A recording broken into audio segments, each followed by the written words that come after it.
Katastrofa, brate.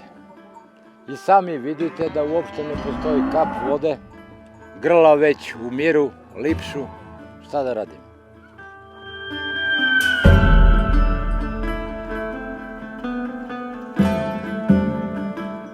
U svakom pogledu smo gubitak ove godine. Kukuruz nam je sve izgorela, nekom 2, 3, 4 hektara, to je sve izgorelo. Vodu nemamo u selo već 3 meseca, ovde nemamo vodu, stalno izlazimo, plaćamo troškovi, sve. Pola stoke ima da ode za ovo. I tako, katastrofa, ne znamo više.